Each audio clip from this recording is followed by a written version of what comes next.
ते 15 रुपयांनी झालेलं आहे। त्यामुळे असं वरच्यावर मोदी सरकारच्या काळामध्ये गॅस सिलेंडरचे दर वाढतच चाललेलं आहे। त्यामुळे संसार म्हणजे घरगुती ज्या माता भगिनी आहेत संसार करणाऱ्यांना त्यांना त्यांच्या डोळ्याला पाणी आणण्याचं काम या मोदी सरकारनं केल्यामुळे आम्ही गॅस सिलेंडरचाच अंत्यविधी काढण्याचं काम या आमच्या काँग्रेस पक्षाच्या माध्यमातून केलेलं आहे। आपण पाहतो या ठिकाणी काँग्रेसच्या वतीने हे आंदोलन करण्यात येत आहे। काय भूमिका आहे भाऊ तिरडी काढलेल्या गॅस सिलेंडरची? राज्यामधील व केंद्रामधील सरकार हे लोकांना सांगते घाबरू नका, आपल्याला पुरेल इतका गॅस आहे। पण तुम्ही बघताय की गॅसचे सिलेंडर गगनाला भिडलेले आहे।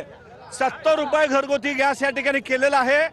व्यावसायिक गॅस या ठिकाणी बंद झाल्यामुळं सोलापूर शहरातील 50% लोक त्यांची रोजीरोटी या ठिकाणी बंद झाले। अनेक हॉटेल ह्या ठिकाणी व्यवसायदार कॅन्टीन असेल ते बंद पडलेले आहेत।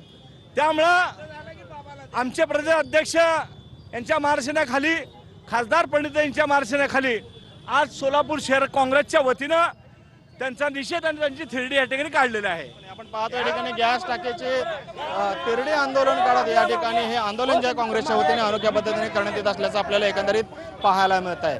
कॅमेरामन विनोद उमनाबादकर सह सागर सुरवसे, TV9 मराठी, सोलापूर।